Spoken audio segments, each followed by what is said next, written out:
Biz ümumiyyətlə başa düşməliyik ki, bunu 6-cı sinifdən bəri öyrənirik bu kater məsələlərindən iş danışdığımız.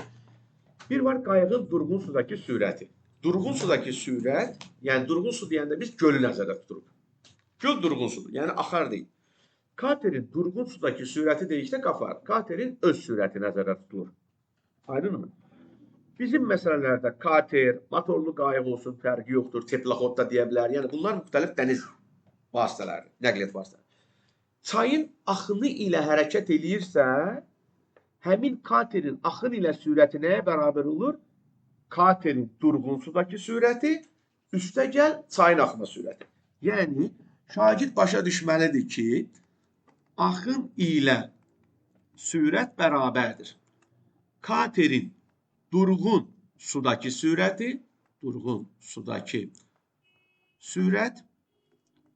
plus çayın sürəti.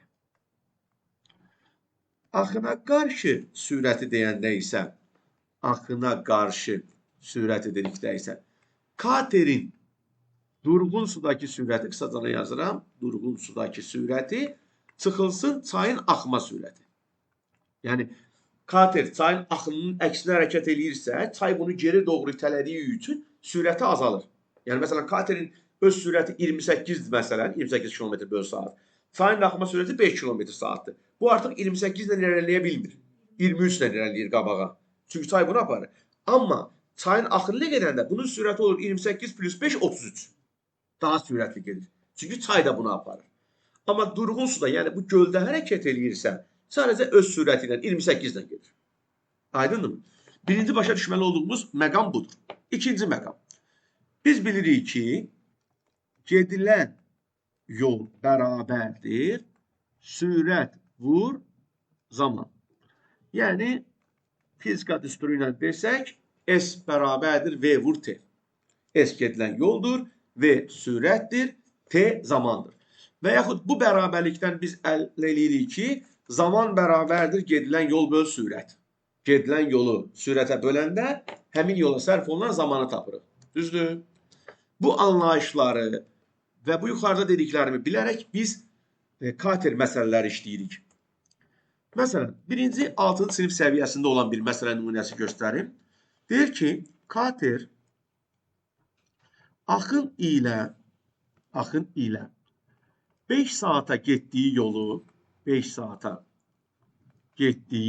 yolu axına qarşı 8 saata gedir. Çayın axma sürəti hər yerdə 2 km/saat olarsa, katerin durğun sudakı sürətini tapın. Katerin durğun sudakı sürətini tapın. Ümumiyyətlə, məsələ həll edəndə məsələni bir neçə dəfə oxumaq lazımdır ki, məsələ sizə çatsın. Hissə dərk eləyə məsələni oxumalısınız. Deməli, katerin çayın axını ilə 5 saata getdiyi yolu axına qarşı 8 saata. Yəni, yol eyni yoldur. Gedən zaman sürəti az olduğu üçün həmin yolu çox vaxta gedibdir. Bilir ki, sürət nə zaman tərs mütənasibdir. Qaydanda isə sürəti çox olduğu üçün tez çatıbdır. Çayın axma sürəti hər yerdə 2 km/saatdır. Yəni, çay sabit sürətlə axır. Yəni, belə nəzərə alaq ki, kimsə deməsin ki, əslində həyatda elə deyil. Dar yer olur, geniş yer olur, çayda. Amma biz riyazi məsələnin doğruluğu baxımından bunu belə götürürük. Deməli, burada nələr bərabərdir? Məsafələr. Yəni, gedilən yol bərabərdir. Axına qarşı getdiyi yol və axın istiqamətində getdiyi yol ikisi də eyni qədərdir. Biz burada katerin durğun sudakı sürətini, qısaca yazıram katerin sürəti. Katerin sürətinə deyəcəm x km/saat. Onda bunun axın ilə sürəti nə qədər olacaq? X üstə gəlinsin 2 km/saat. Düzdürmü? Çünki dedik axı, çayın axını ilə sürət deyəndə katerin sürəti ilə çayın sürətinin cəmi başa düşülür. Bəli. Çayın axma sürəti hər yerdə 2 km/saat olarsa, kater olsun, qayıq olsun, teplaxod olsun, eyni şeydir. Axın ilə deyirəmsə eyni istiqamətdədir. Axın ilə. Yəni kater axının istiqamətində gedir. Aydınmı? Axına qarşı sürət deyəndə olur x minus 2 kilometr böl saat. Qayığın sürətindən çayın sürətinə çıxdım. İndi bu kater axın ilə 5 saata nə qədər yol gedir? Bunu necə taparlar? Axın ilə getdiyi yol 5 vurulsun x plus 2 kilometr. Çünki axın ilə gedəndə zamanı vurdun sürətə. Axına qarşı 8 saata getdiyi yolu tapmaq üçün isə 8-i vurdun x minus 2-yə. Deyir ki, axını ilə 5 saata getdiyi yol axına qarşı 8 saata gedir. Yəni axın ilə bu 5 saata nə qədər yol gedər? 5 vurulsun x plus 2 kilometr. Axına qarşı 8 saata nə qədər yol gedər? 8 vurulsun x minus 2. Bu yollar məsələnin şərtinə görə bərabərdir. 5x təqəl 10, 8x minus 16. Keçirtdim o tərəfə. Mənfi 3x bərabərdir. Mənfi 26. X də bərabərdir 26 böl 3. Yəni 8 tam 3-2 kilometr böl saat. Bu olur bizim axtardığımız katerin durğun sudakı sürəti. Kimə məsələnin hansı hissəsi aydın olmadı? Bu 6-cı sinif səviyyəsində olan sualdır. Yaza bilər yazın. Amma bizə məsələn bunu məsələdə tənlik qurmaqla həll elə. Mən razıyam. Tənasüb yaza bilərsən. 5-ə x plus 2, 8-ə x minus 2 və tərs müdaxilə qarşı-qarşıya vurarsan yenə bu tənlik çıxacaq. Doğru ki? Yəni yeni bir şey çıxmayacaq. Və ya fərqli bir şey çıxmayacaq. Çünki tərs olduğu üçün qarşı-qarşıya vurarsan. Niyə də qarşı-qarşıya vurub? Çünki gedilən yol sürətli bir zamandır. Ona görə olur. Sonra belə bir sual. Bircə dəqiqə bu məsələni qurun.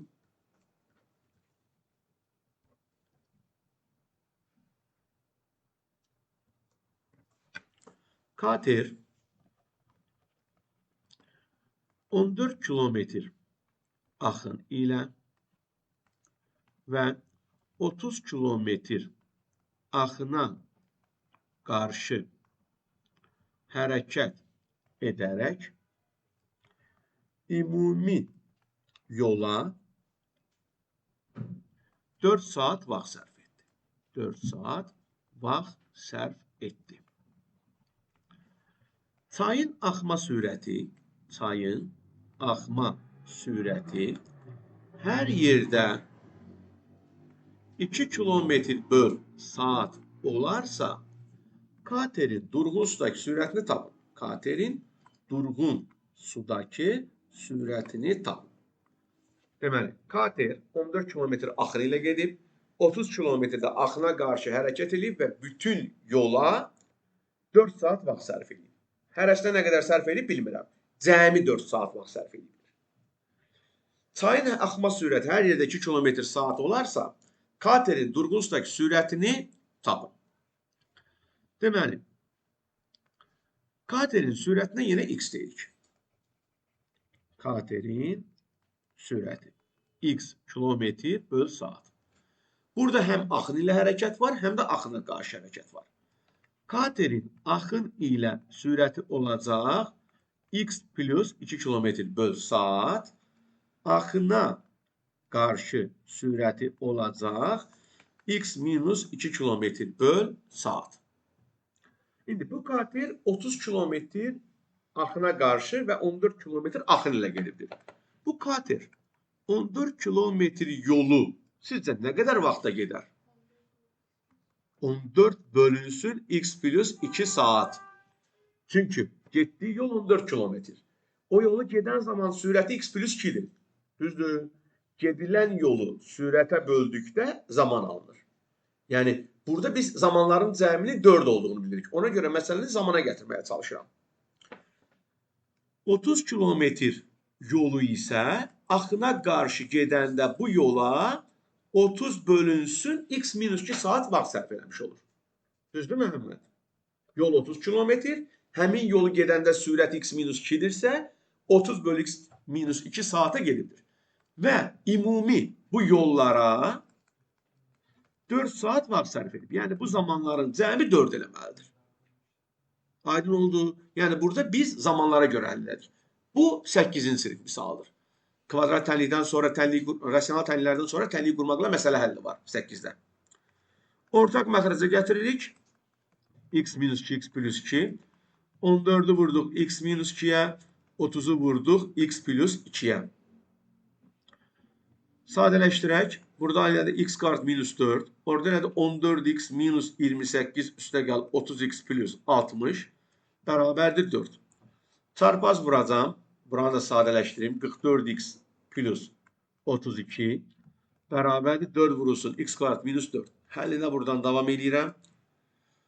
Deməli 44x plus 32 bərabərdir 4x kvadratı minus 16.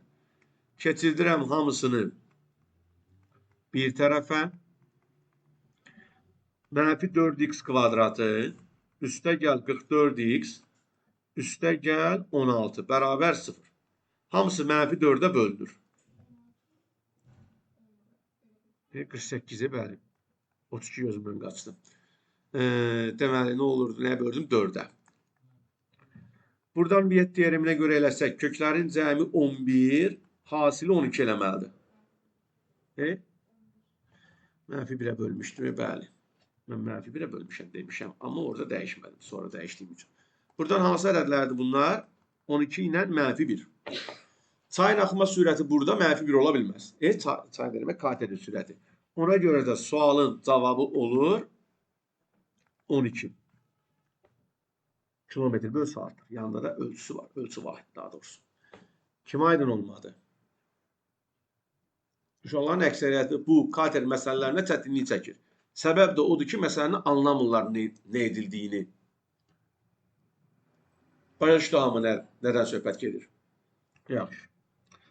Bir də bunun belə bir variantı var. Göl. Göldə hərəkət. Qoy ona aid bir misal göstərim. Tutaq ki, kater 20 kilometr axın ilə və 30 kilometr göldə hərəkət edərək bütün yola 3 saat vaxt sərf etdi. 3 saat vaxt sərf etdi. Çayın axma sürəti hər yerdə 5 kilometr böl saat olarsa, katerin durğun sudakı sürətini tapın. Katerin durğun sudakı sürətini tapın. Deməli, burada 20 kilometr, yenə bayaqkının tayıdır. Burada biz zamana görə işləməliyik. 20 kilometr yolu axın ilə gedibdir, 30 kilometr göldə. Göldə gedərkən bunun sürəti nə olur? Elə öz sürəti olur. Yəni x olur. Bunu unutmayın. Yenə biz götürürük. Katerin sürətinə deyirik x. Katerin sürəti olur x. Axın ilə daha doğrusu sürəti olur x plus 5. Daha 5'dir. Bayaqçıların ikisində 2 deyənə x plus 2 əzbərləməyin. Misal alınsın deyənə rəqəmlər verilir. X plus 5. Burada axına qarşı sürət yoxdur. Niyə? Çünki məsələdə axına qarşı hərəkət yoxsa mən deyirəm axına qarşı sürəti tapım. Kater 20 kilometr yolu axın ilə nə qədər vaxta gedər? 20 bölünsün x plus 5 saata. 30 kilometr yolu göldə nə qədər vaxta gedər? 30 bölünsün x saata. Çünki göldə gedirsə, bu akarsu olmadığına görə öz sürəti ilə hərəkət edir. Aydındır mı? Və bunların cəmi, yəni 20 bölünsün x üstə gəl 5 ilə 30 bölü x'in cəmi 3'dür. Çünki deyir ki, cəmi 3 saat vaxt sərf etdi. İndi yenə ortaq məxrəc x vurulsun x plus 5 bizim ortaq məxrəcimizdir. 20'ni x'ə vururuq. 30'u x plus 5'ə vururuq. Oradan alınır 20x üstə gəl 30x üstə gəl 150. 3'ü də vurduq bu tərəfə çarpaz.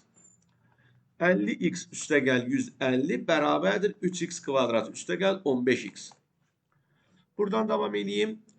3x kvadratı üstə gəl 15x çıx 50x çıx 150 bərabər 0. 3x kvadratı çıx 35. 35 elədi, hə?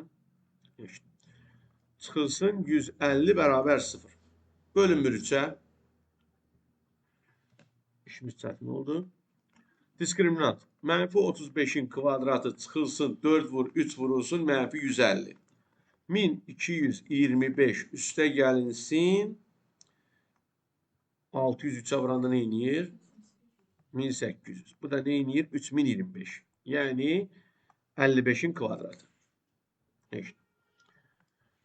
Bizim köklərdən biri olacaq. 35 çıx 55 böl 6. Çünki 2aya bölməliyəm. Bu mənfi edir. Buna heç ehtiyac yoxdur. İkinci kökümüz isə 35 üstə gəlinsin. 55 böl 6. Bu da 15 edir. Bizim cavab budur. Yəni belə də ola bilər. İndi misal idi, qurmuşdum. Testdə də ola bilər. Məcburi qurub hesablamağa. Yəni hər şey niyyətlə rahat olmayacaq. Aydın oldu bu kater məsələləri. Bir də işçi məsələləri. Yadınızdadsa biz adi onluq kəsr dərsində məsələn deyirik, Əli bir işi 5 günə görür, Vəli 7 günə görür, X-i birlikdə neçə günə görür? Nətər işləyirdik? Bir gündə görülən işlərə görə 7-də 1, 5-də 1 toplayırdıq, tapırdıq, sonra tərsinə çevirdik.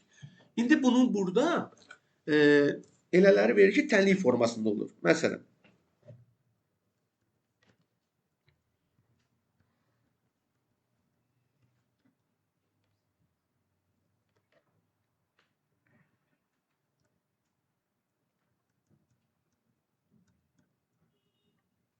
Məsələn, deyir ki, Samir və Kərim X-i birlikdə müəyyən işi birlikdə dedik 8 saata görür. Müəyyən işi ikisi birlikdə müəyyən işi 8 saata görür. İşi 8 saata görür. Samir bu işi təklikdə Kərimdən 12 saat tez yerinə yetirir. 12 saat tez yerinə yetirir. Başa düşdünüz? İkisi bir yerdə işləyəndə iş 8 saata görürlər. Samir tək işləsə, həmin işi Kərimdən 12 saat tez yerinə yetirər. Sual budur ki, Samir təklikdə həmin işi neçə saata yerinə yetirir? Təklikdə həmin işi neçə saata yerinə yetirir? İndi, gələk tənliyi qurmaq. Tutaq ki, Samir, bizdən Samiri soruşur. Samir bu işi təklikdə X saata yerinə yetirir. Onda Samir Kərimdən 12 saat tez yerinə yetirirdisə, Kərim nə qədər vaxta yerinə yetirir bunu? X üstə gəl 12. Çünki Samir tez yerinə yetirirsə, Kərim 12 saat gec qutarır. Aydın mı? Onda gərək mən Kərimə X deyəydim də. Axı mən bunu yazıram. Testdə siz bunu yazmalısınız. Ətraflı sualı. Yazmalısınız ki, ona yaz Kərim X saata, Samirə yaz X minus 12. Olar. X-i birlikdə bu işi nə qədər vaxtda görür? 8 saat. Onda vahid zamanda görülən işə görə işləyirik. 1 saata Samir bu işin hansı hissəsini görür? 1 böl X. Kərim 1 böl X plus 12. X-i 8'də birini. Yəni, hərənin 1 saata gördüyünün cəmi X-inin 1 saata gördüyünə bərabər idi. Vəssalam, bu tənliyi həll edərək biz X-i tapa bilərik. X vurulsun X plus 12. Bura X plus 12 düşdü. Ora X. Burada 8'də 1. Buracıq çarpaz 2X plus 12. Burada da X kvadrat üstə gəl 12X-dir. Vururuq çarpaz. X kvadrat üstə gəl 12X-i 1'ə vurdum. 8'i də o tərəfə vurdum. 16X üstə gəl 96. X kvadratı çıx 4X çıx 96 bərabər 0. Bir dəfəli yazdım. Cəmi 4 hasili mənfi 96. Hansı ədədlərdir? Mənfi 8, müsbət 12. Deməli, cavab olur 12. Yəni, Samir bu işi 12 saata görmüş tək işləyən Kərim də 24 saata. Aydın oldu. Bu da belə.